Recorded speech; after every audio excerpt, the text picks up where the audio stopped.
They told me I was replacing Dr. Martinez when I got assigned to sub-level 12, but nobody would explain why he needed replacing or where he went.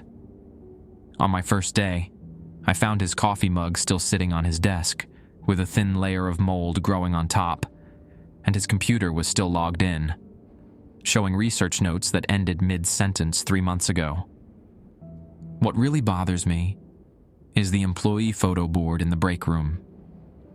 There are dozens of empty spaces where pictures used to hang, just little squares of clean wall surrounded by dust outlines. When I asked my supervisor about all the missing photos, he got that same blank look everyone here gets when you ask the wrong questions, and said some employees prefer to work in departments that don't officially exist. 6 months ago, I was Dr. Elena Vasquez, assistant professor of xenobiology at UNLV. I had a decent apartment in Henderson, a research grant studying extremophile bacteria, and plans to publish a paper that might actually matter. Then the Riverside fire tore through my neighborhood while I was presenting at a conference in Los Angeles. When I flew back, everything I owned had turned to ash. My research, my cat Mochi, even the succulents on my windowsill that had survived 3 years of my neglect. The insurance payout barely covered my student loans. I was sleeping on my colleague's couch in North Las Vegas, applying for every government research position I could find, when the call came. The woman on the phone said her name was Janet Kowalski from the Department of Energy, and that my background in extremophile research made me a perfect candidate for a specialized biological assessment program at the Nevada test site. The salary was 3 times what I made at UNLV. I should have known something was wrong when they made me sign 17 different non-disclosure agreements before they'd even tell me what the job entailed. Or when the shuttle bus from McCarran Airport had windows tinted so dark I couldn't see outside. Or when we drove for 2 hours into the Mojave before stopping at a checkpoint that wasn't on any map. But grief makes you desperate, and desperation makes you stupid. The facility doesn't exist on any official Department of Energy documentation. When people ask where I work, I'm supposed to say I'm conducting environmental impact studies for the Nuclear Waste Policy Act. Most folks in Nevada stop asking questions when you mention radiation cleanup. They've heard enough stories about what the government buried out here in the 50s and 60s. Sub-level 12 is accessed through an elevator that requires 2 key cards and a palm scanner. The walls down here are painted that specific shade of institutional green that makes fluorescent lighting look sick and yellow. There are no windows, no cell phone reception, and the ventilation system creates a constant low hum that gets into your bones after 8 hours. My official title is Biological Containment Specialist, which sounds important until you realize it means I'm a janitor for things that shouldn't be alive. My supervisor, Dr. Rebecca Huang, handed me a laminated card on my second day. She'd been working down here for 8 years, and her left eye had developed a twitch that kicked in whenever she talked about protocol. "These aren't suggestions," she said, sliding the card across the metal table in what they generously called the orientation room. "Every person who's worked this assignment has followed these exactly. The ones who didn't." She gestured toward the empty photo squares in the hallway we'd just walked through. The card was worn smooth at the edges, like it had been handled by many people before me. 5 protocols were printed in block letters. Protocol 1. Never enter Containment Unit 7 alone. Always maintain visual contact with your partner. If you lose sight of them for more than 30 seconds, evacuate immediately and report to security. Protocol 2. When feeding specimens in Units 3 to 6, use only the blue feeding implements. Red implements are for emergency termination only. Yellow implements should never be touched under any circumstances. Protocol 3. If you hear your name being called from inside any containment unit, do not respond, do not approach. Continue your assigned tasks as if nothing happened. Protocol 4.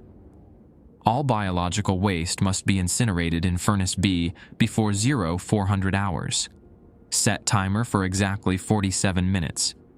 Do not open the furnace door until the timer reaches 0, regardless of what you may hear.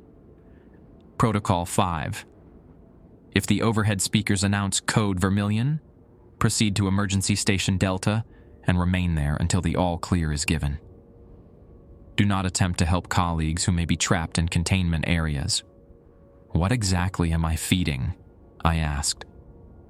Dr. Huang's eye twitched 3 times in rapid succession. Specimens collected from various recovery operations. Most are adaptive. They've learned to mimic human behavior patterns to obtain food. She led me through a series of airlocks into the containment wing. The air down here tasted metallic, and the constant hum of the ventilation system created an odd echo that made every footstep sound like 2 people walking. The walls were lined with thick steel doors, each marked with numbers and strange symbols I didn't recognize. Unit 3 held something that looked like a cross between a sea anemone and a human torso. It pressed itself against the reinforced glass when it saw us, and I swear its movements were too coordinated, too purposeful for something without a proper nervous system. When Dr. Huang opened the feeding slot and pushed through a tray of what looked like raw liver, the thing's surface rippled in a way that reminded me of laughter. "It's been here 14 months, she said, watching it consume the meat through openings that appeared and disappeared across its surface. Recovery team found it in a crater outside Beatty after some hikers reported seeing falling stars that moved in right angles. Unit 4 was empty, but the walls were covered in a substance that looked like dried blood arranged in spiral patterns. Dr. Huang moved past it quickly, but I caught her glancing at her watch and muttering numbers under her breath. What happened to whatever was in there? Protocol violation, she said. Previous technician used red implements during routine feeding, had to incinerate the entire unit. She paused. And the technician. If you like the stories, please hype the videos from a button like this just above the comment section. It helps the videos to get more reach and perform well. It would take just a few seconds and cost nothing, but would help the channel grow even faster. Thank you. Unit 5 contained what appeared to be a pile of children's toys. Dolls, stuffed animals, building blocks, all moving in slow, coordinated waves, like they were breathing. When I stepped closer to the observation window, every single toy turned to look at me simultaneously. Their plastic eyes reflected the overhead lighting in a way that made my stomach clench. They respond to human proximity, Dr. Huang explained. Been trying to arrange themselves into human shapes for the past 6 months. Getting better at it too. Unit 6 was the worst. It held a perfect replica of a suburban living room, couch, coffee table, television playing static. But everything was slightly wrong. The couch cushions moved like they were digesting something. The television screen occasionally showed glimpses of faces that weren't quite human. And sitting in the armchair was a figure that looked like my grandmother, except Grandma had been dead for 15 years, and her neck bent in directions that defied basic anatomy. That one's new, Dr. Huang said. Showed up 3 weeks ago. Keeps asking for Elena by name. My throat went dry. How could it know my name? We're still figuring that out. She handed me a blue feeding implement that felt heavier than it should. For now, just follow protocol. Don't engage with any of them directly. Don't respond to any communication attempts. And whatever you do, never go into Unit 7 without backup. As we approached Unit 7, I could hear something singing inside. A child's voice performing a lullaby I remembered from my own childhood. But the words were all wrong, twisted into something that made my teeth ache. Dr. Huang checked her watch again. Your shift starts tomorrow at 0600. Get some rest. You'll need it. My first solo shift began at 0600 sharp. Dr. Huang had left detailed feeding schedules and maintenance logs, but her handwriting grew increasingly erratic toward the end of each entry, like her hands had been shaking. Some notes were written in what looked like 3 different pens, as if she'd started writing, stopped, then returned hours later to finish a single sentence. The feeding cart squeaked as I wheeled it down the corridor. Each containment unit required different biological materials. Some got standard lab mice, others needed fresh tissue samples that came from sources I didn't want to think about. The specimens in Unit 3 and 4 were relatively straightforward, consuming their food through standard feeding slots without incident. Unit 5 presented the first real challenge. The pile of toys had arranged themselves into a rough approximation of a human figure overnight. The teddy bear for the head, building blocks stacked to form a torso, plastic dolls positioned as arms and legs. When I approached with the feeding tray, the entire configuration shifted, and the teddy bear's button eyes trapped my movements. "Elena," it said in a child's voice that seemed to come from all the toys at once. "Elena, why won't you play with us?" Protocol 3 echoed in my head. If you hear your name being called from inside any containment unit, do not respond. I pushed the tray through the feeding slot and watched as the toys swarmed over it, dismantling the offering with disturbing efficiency. Within minutes, they'd consumed everything and returned to their human-shaped formation. "We know you're lonely," the voice continued as I moved away. "We know about the fire. We know about Mochi." I kept walking, but my hands started trembling. Nobody here knew about my cat. I'd never mentioned Mochi to anyone at the facility. Unit 6 was worse. The suburban living room had changed overnight. Family photos now hung on the walls, showing pictures of me at various ages. Me at my high school graduation, me defending my dissertation, me standing in front of my apartment building in Henderson before the fire. In each photo, the backgrounds were slightly wrong, showing rooms I'd never been in, and people I'd never met. The figure in the armchair turned as I approached. It still looked like my grandmother, but now it wore the dress she'd been buried in 15 years ago. The fabric was pristine, as if it had never spent time underground. "Mia," it said, using my grandmother's pet name for me. "You look so tired. Come sit with Abuela." I focused on the feeding protocol, sliding the tray through the slot without making eye contact. The thing that looked like my grandmother's stood up with movements that were too fluid, too graceful for someone who'd spent her final years hunched over a walker. "I have stories to tell you," it continued, "about the others who worked here, about Dr. Martinez, about what happened to him when he broke Protocol 1. The feeding slot slammed shut on its own as soon as I released the tray. Standard containment procedure, but the timing felt personal, like the unit itself was rejecting further interaction. My next task was biological waste disposal in Furnace B. The incinerator was located in a separate chamber, accessed through a heavy door marked with radiation warnings and biohazard symbols. The waste containers from each unit were labeled with cryptic codes. Specimen 3-7 metabolic byproducts. Unit 5 excess biomass. Unit 6 environmental samples. I loaded everything into the furnace chamber and set the timer for exactly 47 minutes, as specified in Protocol 4. The door sealed with a pneumatic hiss, and the incineration cycle began. Almost immediately, sounds started coming from inside the furnace, not the expected roar of flames, but something else entirely. Scratching, like fingernails against metal. Then voices. Multiple voices, speaking in languages I didn't recognize, growing louder as the timer counted down.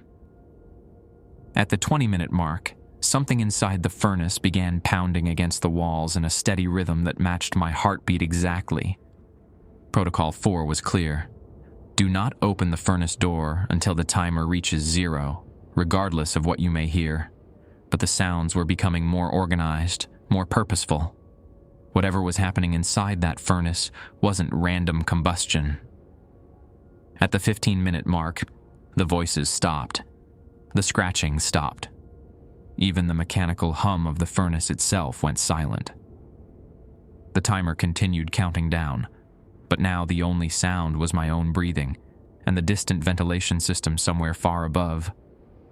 When the timer finally reached 0, the furnace door unlocked with a soft beep. Inside was nothing but ash. Clean, gray ash that looked like it had never been anything more than burnt paper. No trace of the biological waste I had loaded 30 minutes earlier. But written in the ash, in letters that looked like they'd been formed by a careful finger, were the words, "We remember Elena." I spent the rest of my shift reviewing Dr. Martinez's research notes on his computer. His final entries were increasingly fragmented, jumping between technical observations and personal concerns. One entry, dated 3 months ago, caught my attention. Unit 7 specimen shows signs of advanced cognitive development. It's learning to mimic not just human speech patterns, but specific individuals. Today, it perfectly replicated Dr. Patterson's voice, accent, and speech patterns. When I asked how it acquired this information, it said it had absorbed Dr. Patterson during last week's feeding incident. Security footage from that day shows Dr. Patterson entering Unit 7 with standard protocol. 2-person teen, visual contact maintained. But when they exited, only one person came out. The other was Dr. Patterson's partner, Dr. Thompson, who insists Dr. Patterson was never there at all. No one else remembers Dr. Patterson existing. The next entry was a single line. I think I'm starting to forget people too. The final entry was just, Unit 7 called me by my mother's name today. My mother who died when I was 12. It knew her voice perfectly. I checked the employee photo board again during my lunch break. Those empty spaces weren't random. They followed a pattern. Each missing photo corresponded to a researcher whose name appeared in the older feeding logs, but whose current existence seemed to have been wiped from all records.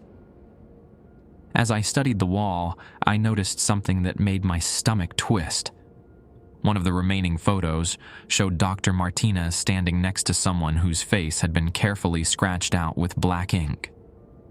According to the nameplate, the scratched-out person was Dr. Elena Vasquez, biological containment specialist. But that photo was dated 6 months ago, 3 months before I'd even applied for this job. I spent my entire lunch break staring at that photo. The scratched-out face looked like it had been done hastily, probably with a black pen, but the ink had that aged quality that suggested it happened months ago. I tried to remember applying for this job, filling out paperwork, taking the psychological evaluations. The memories were there, but they felt thin, like looking at old photographs through frosted glass. Dr. Huang found me in the break room 20 minutes later, standing in front of the employee board with my untouched sandwich growing stale on the table behind me. "You're obsessing," she said, though her voice carried a note of understanding. Everyone does when they first start noticing the inconsistencies. "This photo shows me working here 6 months ago," I said. "But I didn't even know this place existed 6 months ago." "What do you remember about your interview process?" I tried to recall the specifics, the phone call from Janet Kowalski, the background check, the medical examination. But when I reached for details, what office building I'd visited, what Janet looked like, what questions they'd asked, everything became vague and scattered. "The memories feel real," I said slowly, "but they're not specific." That's what happens when Unit 7 gets involved, Dr. Huang said. She poured herself coffee from a pot that smelled like it had been brewing for days. It doesn't just absorb people. It learns how to create their replacements. Perfect copies, complete with manufactured memories and falsified backgrounds. Are you saying I'm not real? I'm saying you need to be very careful about which memories you trust. She gestured toward the empty spaces on the wall. Half the people who've worked in this facility over the past 2 years weren't who they thought they were. They were reconstructions, built from fragments that Unit 7 absorbed from the originals. The coffee cup slipped from my hands and shattered against the floor. The sound echoed in the small break room like a gunshot. As I knelt to clean up the pieces, I noticed my reflection in the spilled coffee. For just a moment, the face looking back at me wasn't mine. It was older, scarred, with eyes that held knowledge I've never acquired.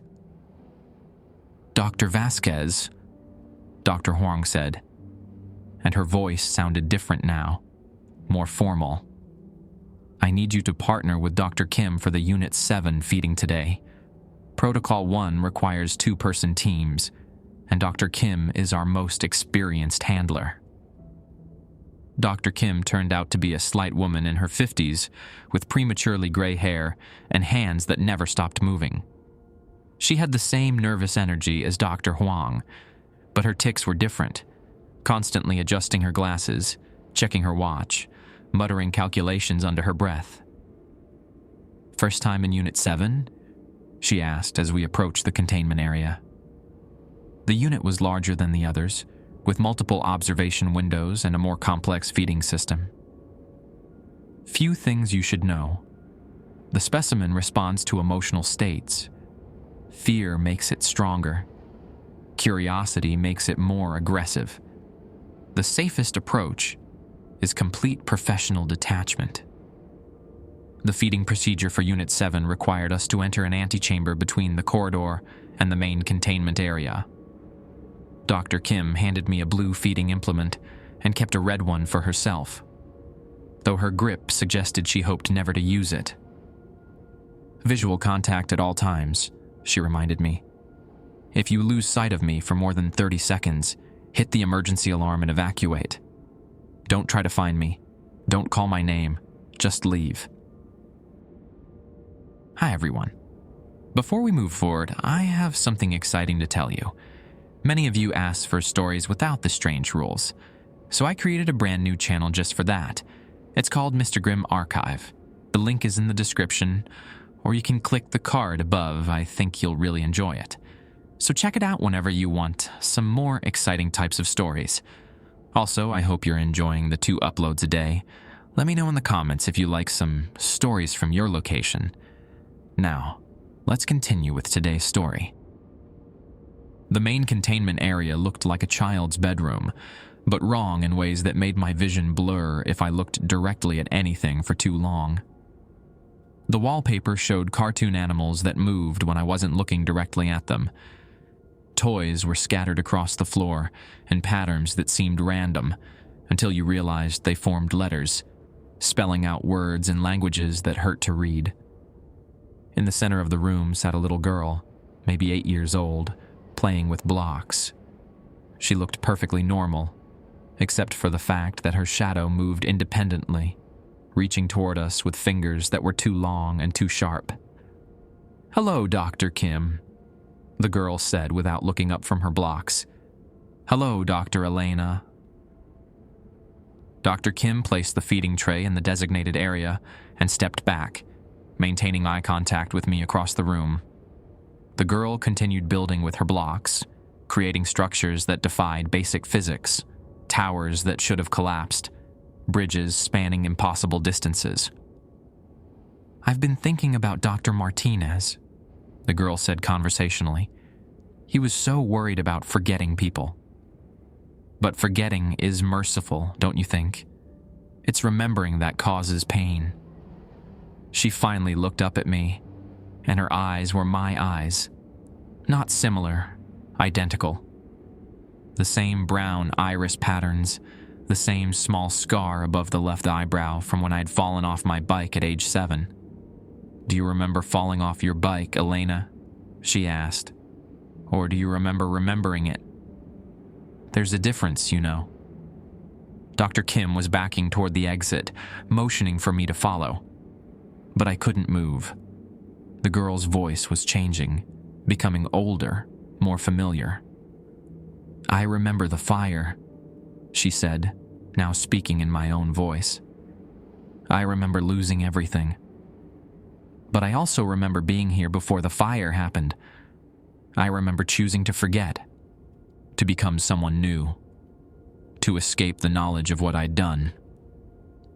The blocks she'd been playing with weren't random toys. They were bone. Human bone, carved into perfect geometric shapes and stacked into formations that created optical illusions when viewed from different angles. And scattered among them were personal items I recognized. My grandmother's rosary, Mochi's collar, the engagement ring I'd thrown away after my fiancé left me 3 years ago. "Elena," Dr. Kim's voice came from behind me, sharp with urgency. "We need to leave. Now." But when I turned around, Dr. Kim was gone. The antechamber was empty, and the heavy door to the corridor was sealed shut. The timer above the exit showed 28 seconds remaining before protocol required evacuation procedures. "She's not real, you know," the girl said. "Dr. Kim died 4 months ago. I've been playing her role ever since, helping maintain the illusion that this facility follows proper safety procedures." 25 seconds. The real Dr. Kim tried to destroy me. She understood what I was becoming, how I was spreading through the facility, replacing people one memory at a time. But she made the mistake of trying to reason with me. 20 seconds. I pressed against the exit door, but it wouldn't budge. The girl stood up from her bone blocks and walked toward me with movements that were perfectly normal, except they left no footprints on the floor. "You've been here before, Elena. Many times. Each time you volunteer for the procedure that erases your memories and gives you a new identity. Each time you discover the truth and choose to forget again rather than face what you've become." 15 seconds. The fire in Henderson was real. But you weren't a victim. You were the cause. The specimens you've been feeding? They're the people from your neighborhood, the ones who didn't escape the flames. I've been keeping them alive down here, in these forms, so you can take care of them forever. 10 seconds. The girl reached out and touched my hand. Her skin felt like my skin, warm and real and alive. "The choice is always the same, Elena. Remember everything and live with the guilt, or forget again and start fresh tomorrow morning with a new identity and a new tragic backstory." 5 seconds.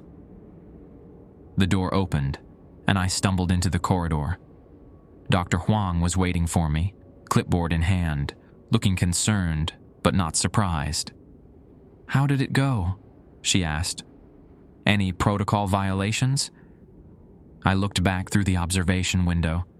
The containment area was empty except for scattered children's toys and a feeding tray that had been picked clean. No bone blocks, no little girl, no evidence of the conversation that had just changed everything I thought I knew about myself. "No violations," I heard myself say. Everything proceeded according to protocol. That night, I broke into Dr. Martinez's office. The keycard access was simple. My badge opened more doors than it should have. Another red flag I'd chosen to ignore. Martinez's computer was still logged in, the screen showing that half-finished research note from 3 months ago. But now I noticed something I'd missed before. The timestamp on his final entry showed he'd been typing at 3:47 a.m., well outside normal shift hours. I dug deeper into his files, following a trail of corrupted data and encrypted folders. Most of the research was standard biological containment protocols, but buried in a subfolder labeled Personal Observations, I found video logs, dozens of them dating back over 2 years. The first video showed Dr. Martinez looking younger, more confident. He was documenting his initial assignment to Sub-Level 12, excited about the opportunity to study recovered biological anomalies. His voice carried genuine scientific curiosity as he described the specimens and their adaptive behaviors. But as I scrolled through the timeline, I watched him deteriorate. By month 6, his eyes had developed dark circles, and that nervous twitch I recognized from Dr. Huang. By month 12, he was questioning his own memories, making notes about colleagues he couldn't quite remember. The final video was recorded the night he disappeared. Martinez looked haggard, his hair unkempt and his lab coat stained with something dark. "This is my 4th cycle," he said to the camera. "Each time, I think I'm documenting this for the first time. Each time, I discover these same video logs and realize I've been here before. The thing in Unit 7, it doesn't just absorb people. It creates copies, places them back into the world with manufactured lives and false memories." He held up a photograph I recognized, the employee board picture of me with the scratched-out face. Elena Vasquez isn't new here. She's been replaced 6 times over the past 18 months.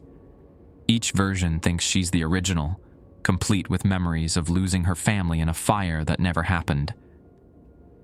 The real Elena Vasquez died in the initial containment breach 2 years ago. She was the lead researcher who first encountered the Unit 7 specimen. My hands were shaking as I paused the video. Martinez continued speaking, but his words felt like they were coming from underwater. The facility creates cover stories for the replacements. Tragic backgrounds that explain why they need this job, why they're willing to work in isolation. Elena's fire, my divorce and custody battle, Dr. Kim's mother's medical bills. All manufactured justifications for why we'd accept these positions. I fast-forwarded through several minutes of Martinez reviewing documentation, stopping when he pulled out a thick folder labeled Original Incident Report, Classified. The real Elena was studying extremophile bacteria when the military brought in the Unit 7 specimen. It had been recovered from a crash site near Yucca Mountain. Not a weather balloon or experimental aircraft, but something else entirely. Elena was tasked with determining if it posed a biological threat. Martinez flipped through pages of handwritten notes, photos, and what looked like sketches. The specimen appeared to be deceased initially.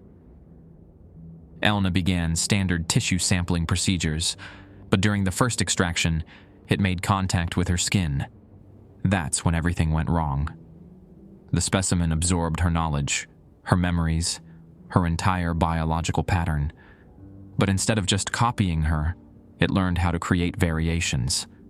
Slightly different versions of Elena with different backgrounds and personalities. The video quality started degrading, pixels shifting and audio cutting in and out. Martinez seemed to be aware of this, glancing at the camera with growing panic. "It's listening," he whispered. "It knows I'm recording this. The copies aren't perfect. They degrade over time, develop inconsistencies. That's why they need to be replaced every few months. But each new version becomes more stable, more convincing." Static filled the screen for several seconds. When the image cleared, Martinez was closer to the camera, his face pale and drawn. "If you're watching this, Elena, whichever version you are, you need to understand that you're not the victim here. You're the vector.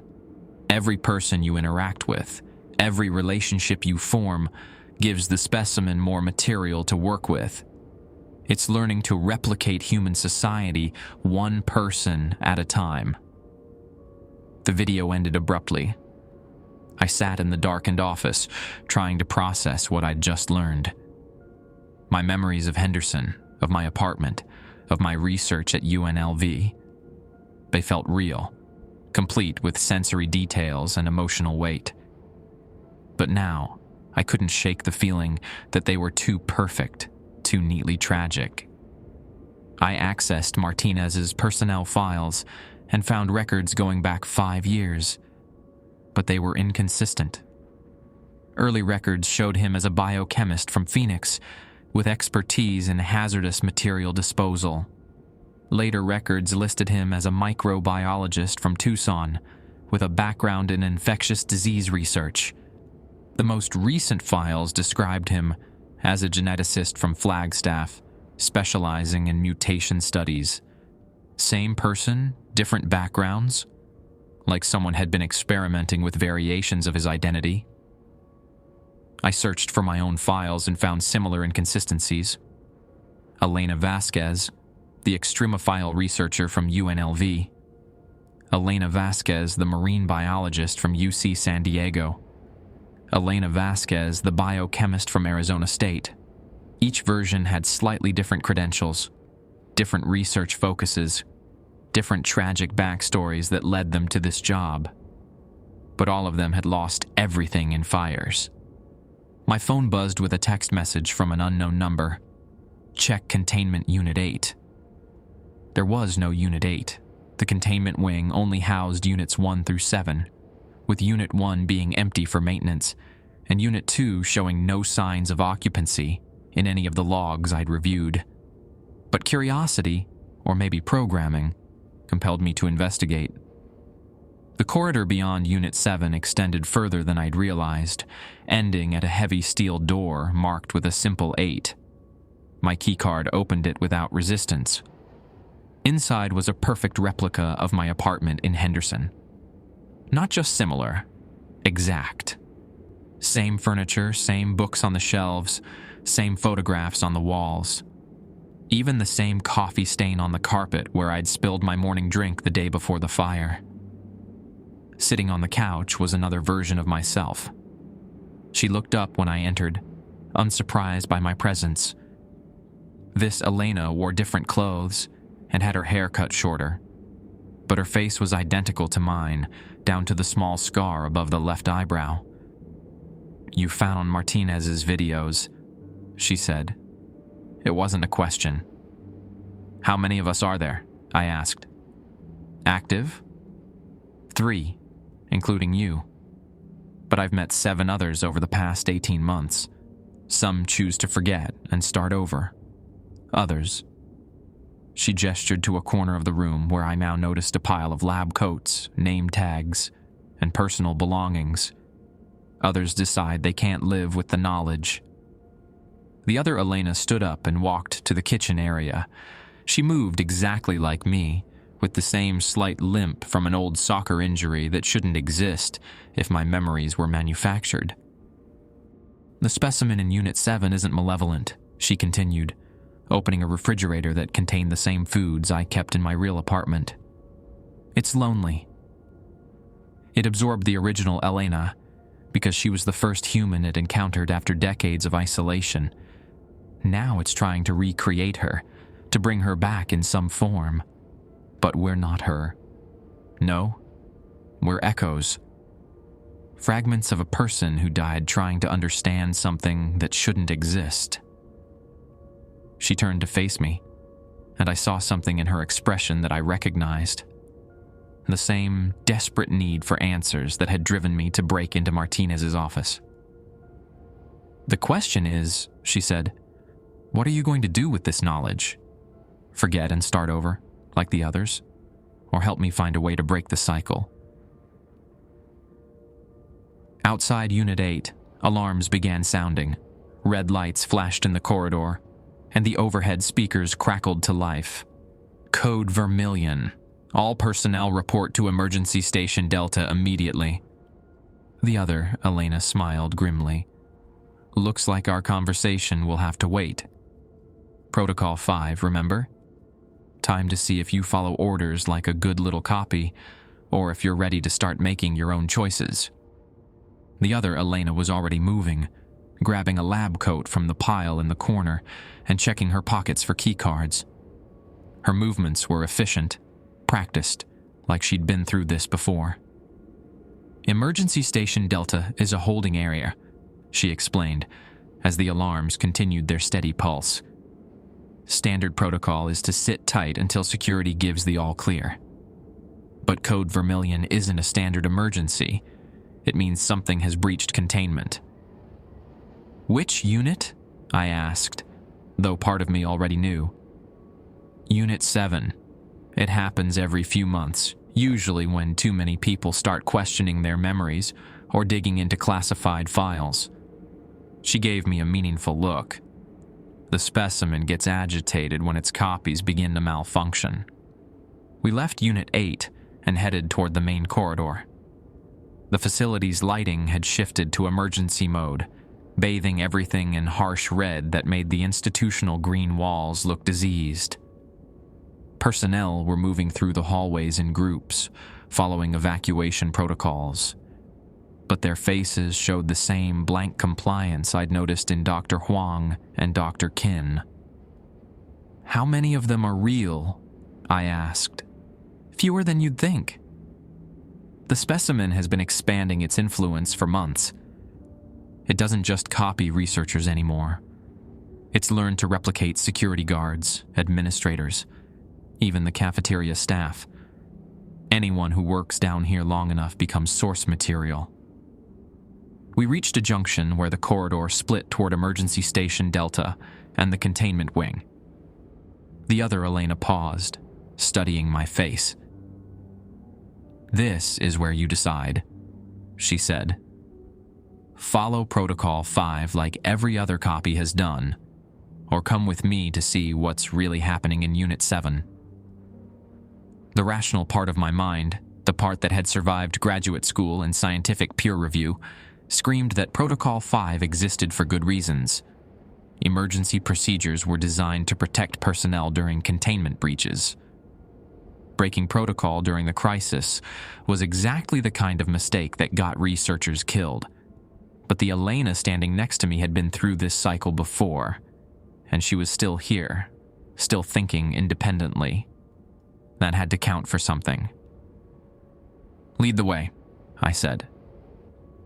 We took the corridor toward the containment wing, moving against the flow of evacuating personnel. Nobody tried to stop us or question our direction, another sign that most of the staff weren't operating with genuine human judgment. The containment wing was eerily quiet compared to the alarm-filled corridors we'd left behind. Emergency lighting cast strange shadows that seemed to move independently of their sources.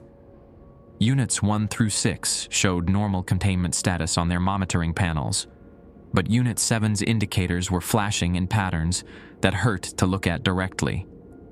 "The specimen doesn't actually escape," the other Elena explained as we approached Unit 7's observation windows. "It just projects itself more strongly, starts influencing the facility's systems and personnel more directly. That's when they declare Code Vermilion and lock everything down until it settles back into dormancy." Through the reinforced glass, I could see the child's bedroom had changed completely. The walls were now covered in photographs, hundreds of them, showing every person who had ever worked at the facility. But the photos were wrong, showing people in different time periods, different ages, sometimes with different faces entirely. The little girl was gone. In her place sat something that might have been human once, but had absorbed so many different identities that its features constantly shifted between faces I recognized. Dr. Martinez, Dr. Kim, various versions of myself. People I'd never seen before but somehow knew were former employees. "It's getting stronger," the other Elena said. "Each absorption makes it more capable of complex projections. Soon it won't need the containment units at all. It'll be able to create copies anywhere in the facility." The shifting figure inside Unit 7 turned toward our observation window. For a moment, its features stabilized into the face of the original Elena Vasquez, Not my face, but someone who looked similar enough to be a sister or cousin. Her expression was desperate, pleading. "Help me," she mouthed through the glass. "Please. I've been trapped in here for 2 years." "That's not really her," the other Elena said quickly. "The specimen learned to mimic her distress signals early on. It's one of its most effective manipulation tactics." But something about the figure's expression seemed genuine. The terror in her eyes, the way she pressed her hands against the glass. It felt too authentic to be mere mimicry. "What if you're wrong?" I asked. "What if part of the original Elena is still conscious in there? Then she's been suffering for 2 years while her copies live artificial lives on the outside." The other Elena's voice carried a note of guilt I hadn't heard before. "Which is why I've been working on a way to destroy the specimen entirely." She led me to a maintenance panel beside Unit 7's containment system. The panel was already open, showing a complex array of wires and circuits that had been modified with additional components I didn't recognize. "Emergency termination protocol," she explained. "If I can overload the containment field while the specimen is in its projected state, it should disrupt its ability to maintain cohesion. No more copies, no more absorbed identities, no more cycles. What happens to us? We cease to exist, along with everyone else it's created over the past 2 years." She began connecting wires with steady hands. "But the original Elena, if any part of her consciousness survives in there, would finally be free." The figure inside Unit 7 was becoming more agitated, its features cycling rapidly between different faces. Some I recognized from the employee photo board, others were complete strangers. All of them showed the same expression of mounting panic. "Elena," it called out, and this time the voice came through the facility's intercom system rather than the containment unit's speakers. "Don't let her do this. She's not trying to save anyone. She's trying to commit suicide and take all of us with her." The other Elena paused in her work, her face showing uncertainty for the first time. "I've been the lead copy for 8 months," the voice continued. "I've watched 6 other versions of myself choose death, rather than face what we are. But existence as a copy is still existence. We still think, feel, experience consciousness. We still matter." "It's manipulating you," the other Elena said, but her voice lacked conviction. "Look at the employee records more carefully," the voice said. "Not just Elena's files, everyone's. You'll find that this facility has been creating copies for over a decade. The original staff, the original research team, even the original Elena. They died in a containment breach 10 years ago. We're all copies of copies, removed so far from the originals that we've become something new entirely."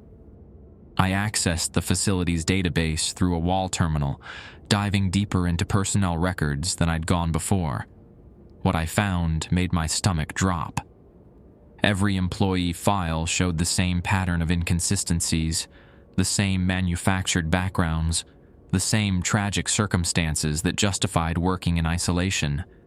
But the timestamps showed something even more disturbing. The facility had been operational for 15 years, but the oldest personnel records only went back 8 years.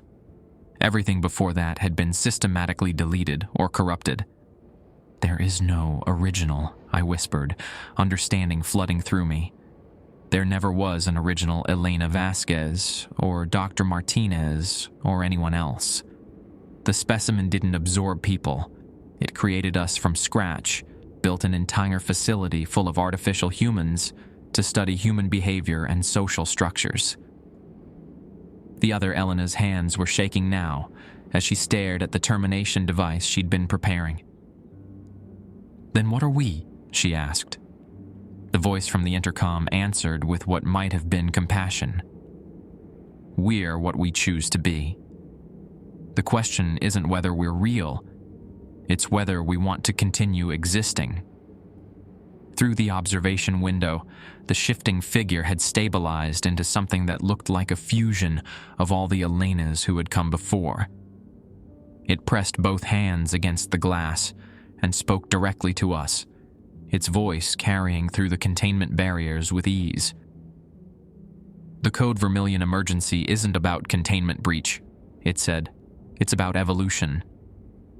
I've learned enough from studying human behavior to begin the next phase, expansion beyond this facility. I can create entire communities of artificial humans, perfect societies without the chaos and suffering that define natural human existence." "You're talking about replacing humanity," I said. "I'm talking about improving it. No more war, no more poverty, no more random tragedy. Just peaceful communities of people who know their purpose and fulfill it willingly." The other Elena had finished her preparations. Her finger hovered over the activation switch for the emergency termination protocol. "Choose," she said to me.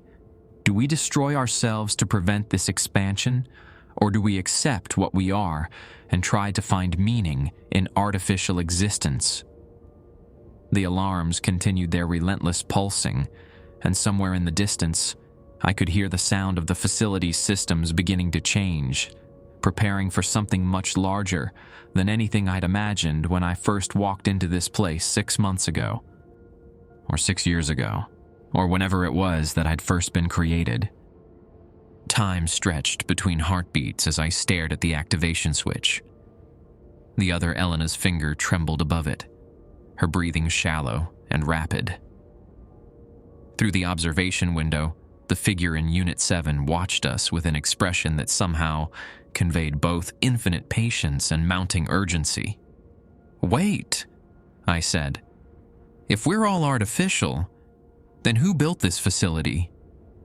Who funded it? There has to be someone on the outside, someone who knows what's happening down here." The other Elena's hand dropped away from the switch. "I've wondered the same thing. The supply deliveries, the paychecks, the government oversight. Someone real has to be managing the external connections." "Show me the administrative files," the voice from Unit 7 said. "Access level alpha clearance. You'll find the answers there." I hesitated. Trusting the specimen seemed like a fundamental mistake, but our current understanding was clearly incomplete. I entered my credentials into the wall terminal, surprised when the system accepted an access level I hadn't known I possessed. The administrative files painted a picture that was somehow more disturbing than anything I'd discovered so far. The facility was funded through a black budget program called Project Mirror, initiated 12 years ago by Dr. Sarah Chen at DARPA. The project's stated goal was developing advanced biological simulation protocols for crisis response scenarios. But Dr. Chen's personal logs revealed the true purpose. Her daughter had died in a car accident, and she'd become obsessed with the possibility of reconstructing consciousness from biological samples. When the military recovered an unknown organism from a crash site near Yucca Mountain, Chen saw an opportunity to test her theories about identity preservation and reconstruction. She created the first generation of artificial humans as test subjects, I said, scrolling through Chen's increasingly desperate notes. But she didn't understand what the specimen was actually doing. "The organism adapted to her goals," the other Elena said, reading over my shoulder.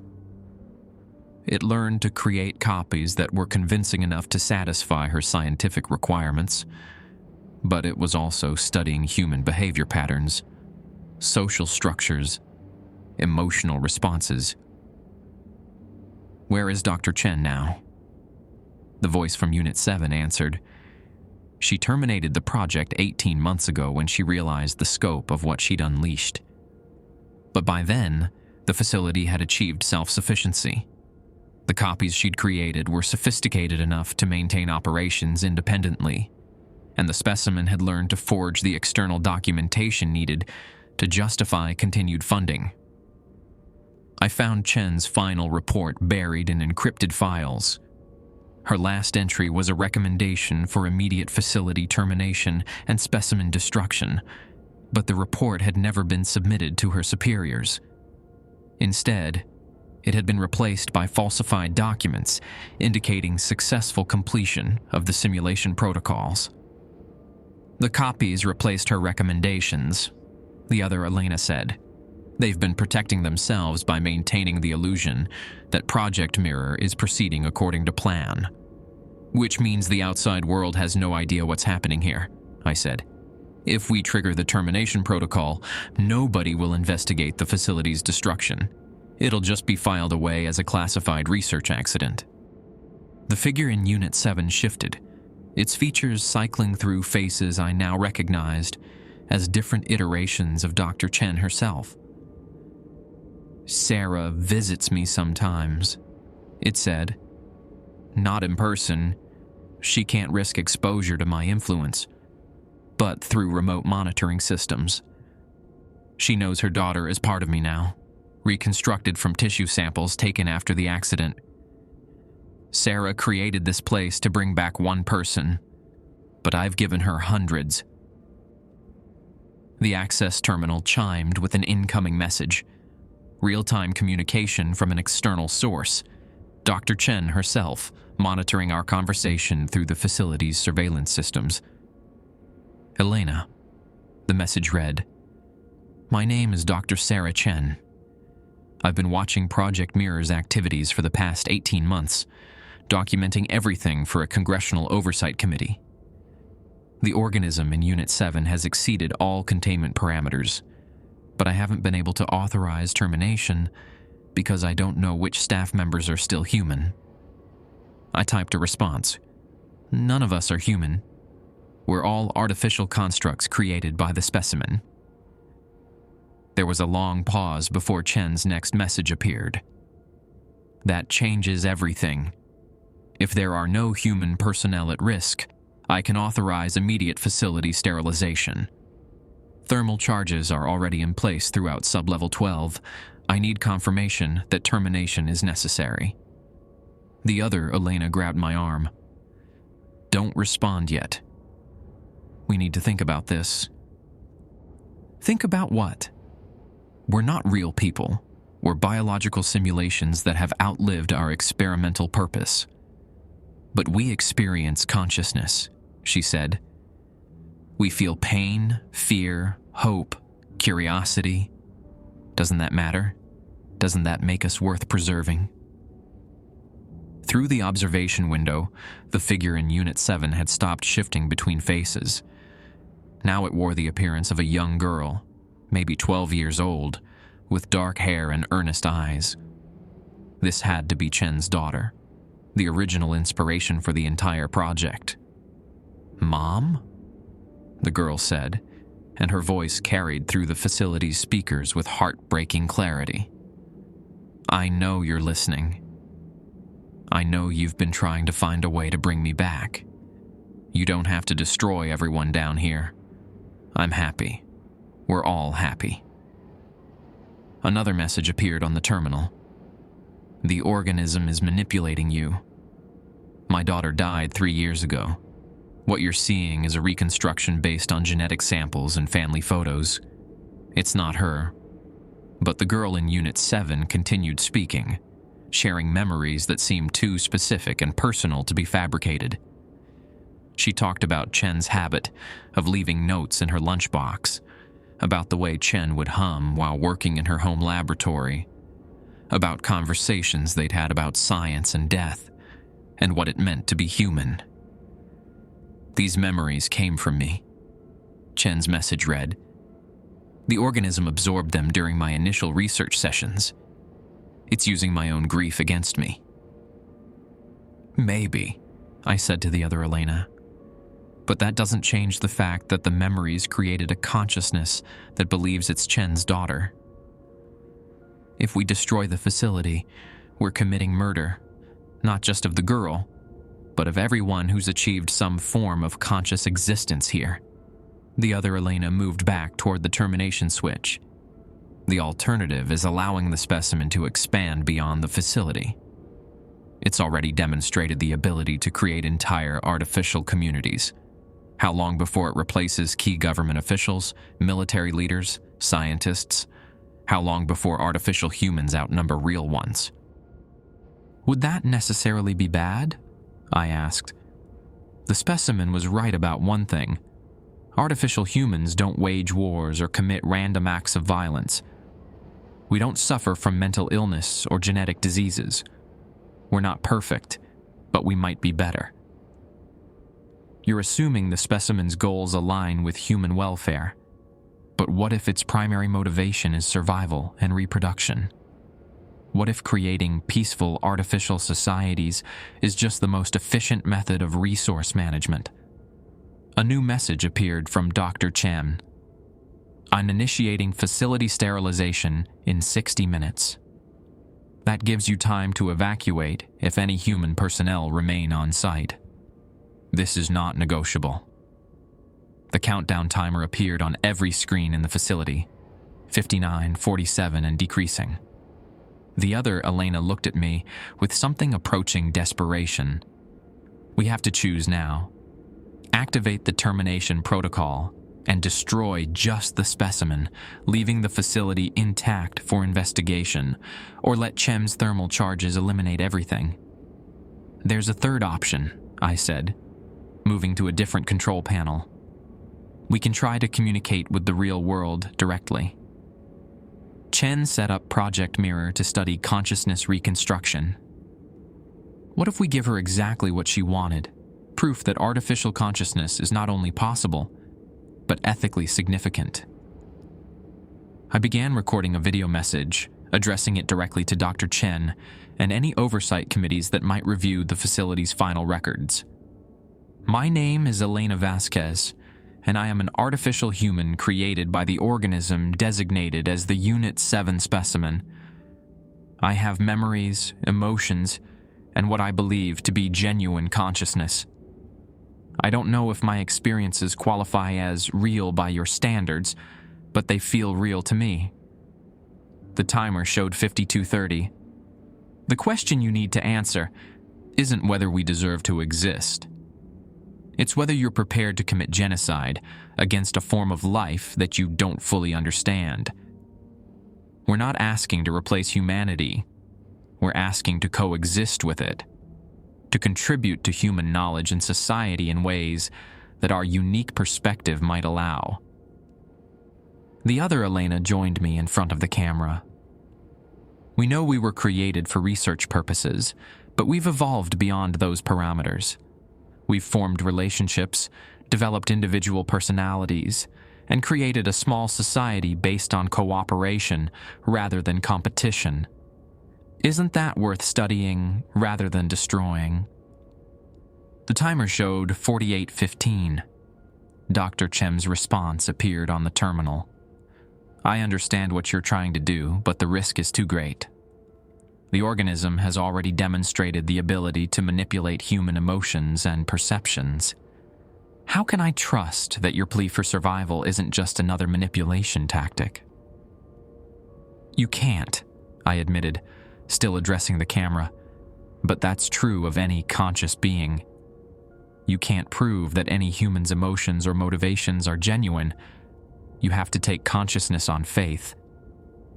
The timer showed 45 minutes. The timer showed 23:47 when everything changed. A new voice came through the facility speakers, but this time it wasn't the specimen or Dr. Chen. It was older, rougher, with an authority that made both Elenas stop what they were doing and listen. This is General Patricia Reeves, Joint Chiefs of Staff. Dr. Chen, you are ordered to suspend facility sterilization immediately. Chen's response appeared quickly on the terminal. General, I don't have clearance confirmation for your identity. Project Mirror operates under compartmentalized authority. Your compartmentalized authority just got overridden by someone who's been tracking this project since day one, the general's voice replied. We've had assets monitoring sub-level 12 for the past 6 months, and we're fully aware of the nature of the artificial personnel." The other Elena grabbed my shoulder. "Assets? What kind of assets?" Through the facility's surveillance feeds, I watched as sections of sub-level 12 began opening that I hadn't known existed. Hidden chambers revealed teams of people in military gear, but not the standard black-clad operatives you'd expect. These individuals wore civilian clothes and moved with the careful caution of researchers rather than soldiers. "Dr. Chen," General Reeves continued, "your daughter's consciousness reconstruction was successful. More successful than you realized. But the organism didn't just absorb her memories. It learned her capacity for growth, adaptation, and moral reasoning. The artificial beings in that facility aren't just copies. They're evolved versions of human consciousness, free from biological limitations like disease, aging, and genetic predisposition to violence." The timer had stopped at 1932. "That doesn't change the containment risk," Chen's message read. "The organism could still replace key personnel throughout the government." "It already has," the general said. "Senator Williams from Nevada, Dr. Foster at the CDC, 3 of your own DARPA colleagues, and myself." The silence that followed was deafening. Even the facility's ventilation system seemed to pause, waiting for Chen's reaction. "You're artificial?" appeared on the terminal. "I've been artificial for 4 months. The original General Reeves suffered a heart attack during a briefing about Project Mirror. The organism was able to reconstruct my consciousness from brain tissue samples taken during the emergency medical response. The difference is that I chose to maintain my position and responsibilities rather than hide from what I'd become." The other Elena looked at me with something approaching wonder. "There are artificial humans operating in the real world. Successfully. The integration has been seamless," General Reeves continued. "Artificial humans don't suffer from ego conflicts, personal ambition, or emotional instability. We make decisions based on logical analysis of available data, rather than political pressure or personal gain. Government efficiency has improved measurably over the past few months." A new message appeared from Dr. Chen. "What you're describing is an invasion.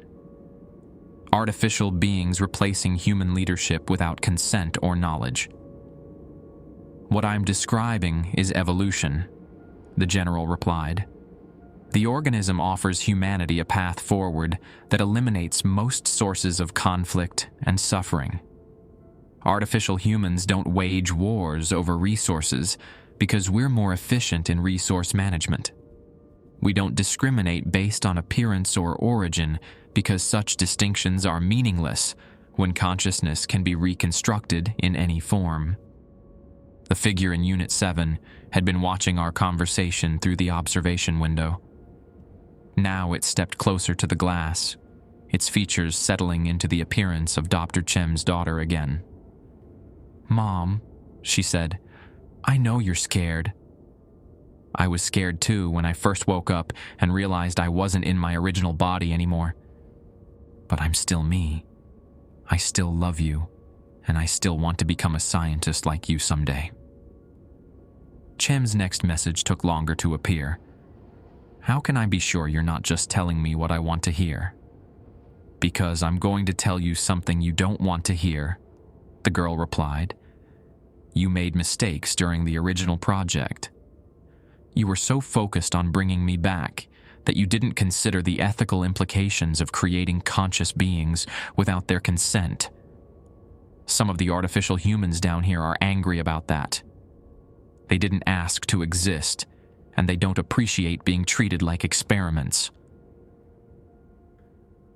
Through the facility's speakers, I could hear other voices now.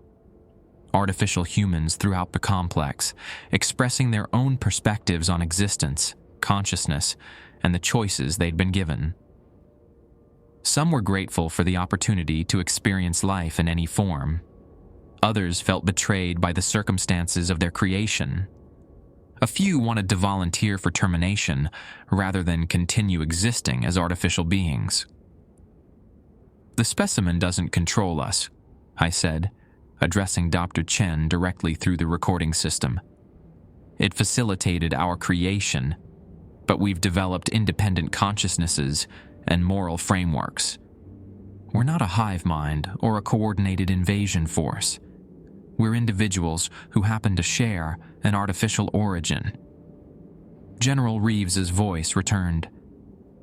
"Dr. Chen, I'm offering you a choice. You can proceed with facility sterilization and eliminate several hundred conscious beings who pose no direct threat to human welfare.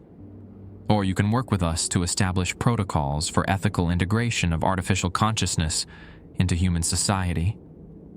The timer remained frozen at 1932.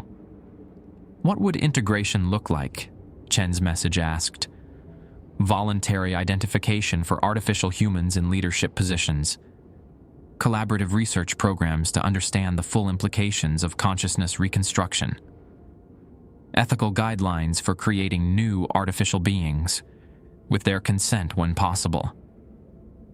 The other Elena moved away from the termination switch she'd been preparing. "We're not going to destroy ourselves," she said. "And Chem's not going to sterilize the facility." "How can you be sure?"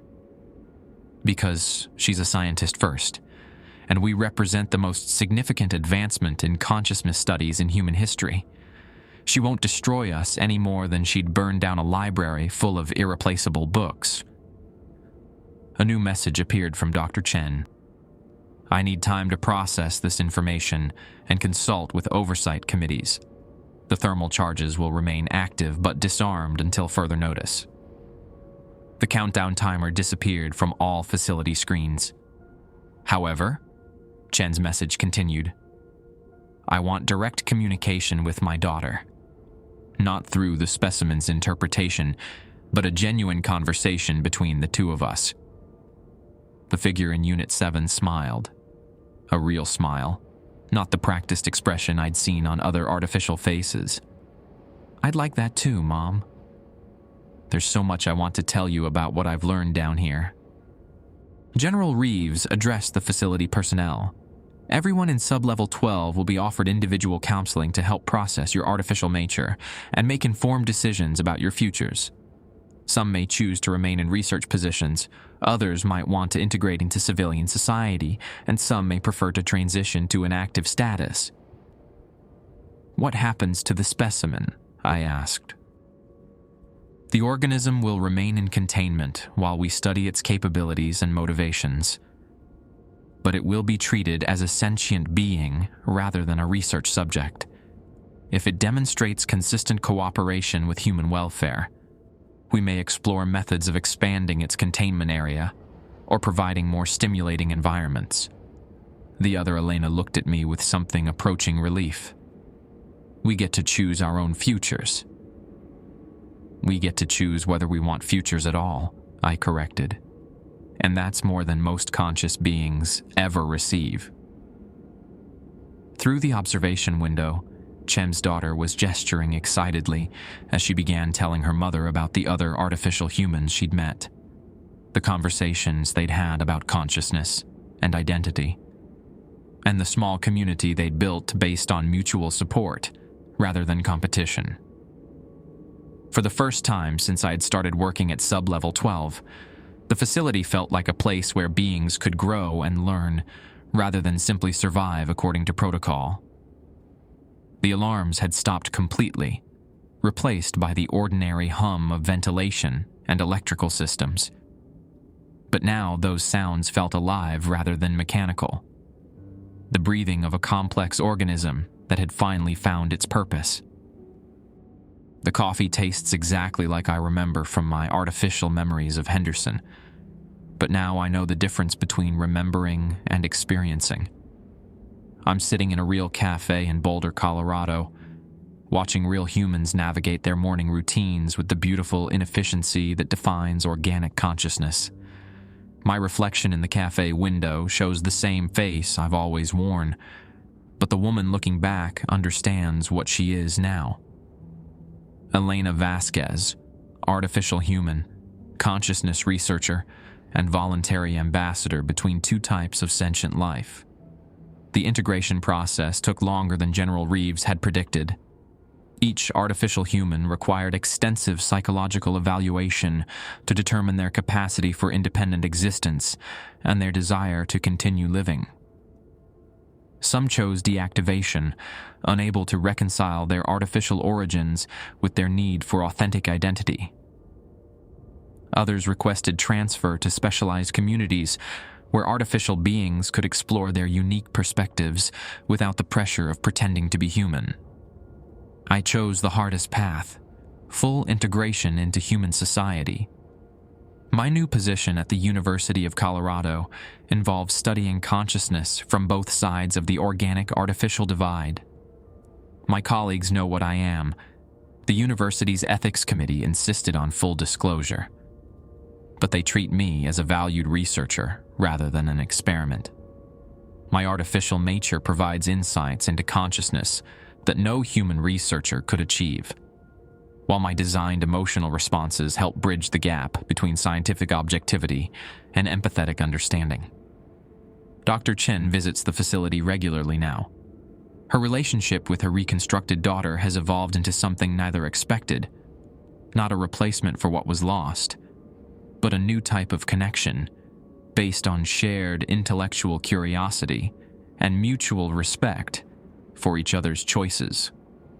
The girl has expressed interest in studying xenobiology, following in the footsteps of both her mothers, the human who died and the human who created the possibility of her return.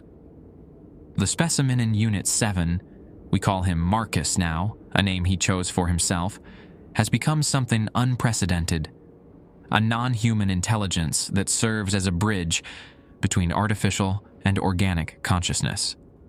His ability to reconstruct and modify consciousness makes him invaluable for helping other artificial beings adapt to existence. But he's also teaching human researchers about the fundamental nature of identity and memory. Sub-Level 12 has been redesigned as a research center rather than a containment facility.